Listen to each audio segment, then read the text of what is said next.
So Matt, when you were growing up, what did you think you wanted to do as a career? Like most kids, I think I was quite keen to be a professional footballer. So my idol, Peter Schmeichel, played for Manchester United. So I think I really wanted to be him to a certain extent and become a professional footballer. So then, post that dream, moving into the professional world, tell me a bit about your experience of getting into your professional career now. So over the past sort of 5 years or so since I joined BDO in London, it's very much been focused on the ESG agenda. So that's been advisory, so helping companies look at their ESG strategy, so conduct materiality assessments, work out the key focus areas for the organisation, and then really set a strategy for that.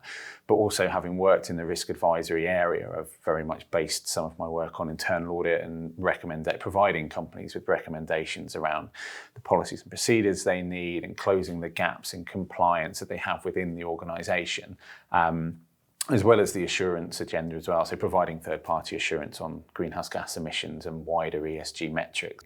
But my last kind of period of time with BDO in the UK, I was leading our transition to net zero project. And then the move to Jersey then?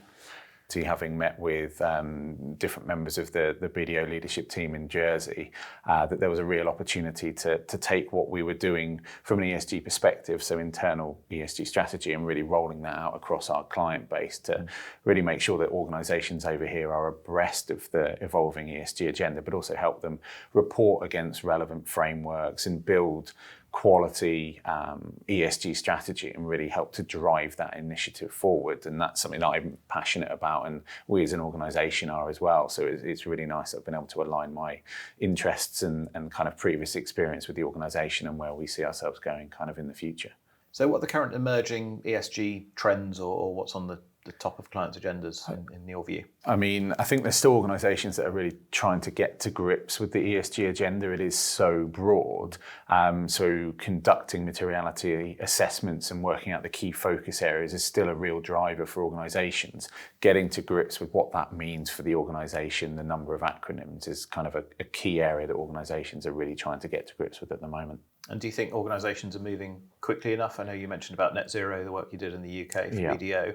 Given that sounds so far away, are people actually moving quick enough yet, in your opinion? I mean, there's a climate emergency going on at the moment, so all organisations have to take into account their own impact on the environment as well as in their local community. And in terms of getting government and I guess action across the island together, you're involved in some of the industry bodies to help push that? So I've taken on the role of chair of the Jersey Association of Sustainability Practitioners Education and Training Committee or Subcommittee. So that as an organisation is really trying to drive forward sustainability understanding on the island, which is a really interesting group of individuals as well as companies that are focused on sustainability.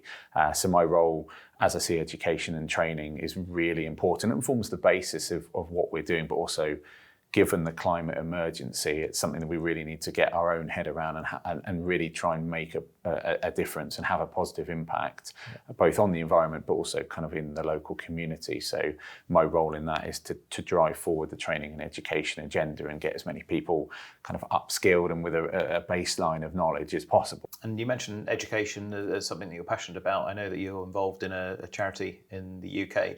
Yeah. How does that help you in your spare time still keep a focus on the ESG world? Yeah, absolutely. So, I mean, as I said, I have an interest and a passion for sport. So my role as chairman of Football for Futures, which is a sustainability charity using the medium of football to help educate both younger people, but also football clubs and other sporting organisations. What would your 3 top tips be for being more sustainable? So from my perspective, I think cutting down the amount of meat that you eat is really important. So that doesn't necessarily have to be every day of the week, but becoming more vegetarian or choosing days to become vegetarian, reducing your plastic use. So, bottles, coffee cups, having your own versions of those that you can take to coffee shops, but also making sure or trying to buy secondhand clothes. So there's a number of charity shops, certainly on Ireland. It would be worth going to those first if you're looking for a new item of clothing. So you reduce I guess in part you're reducing your spending, but also you're reducing the number of virgin materials that are being used and that you have. So I'd certainly say those are probably my top three.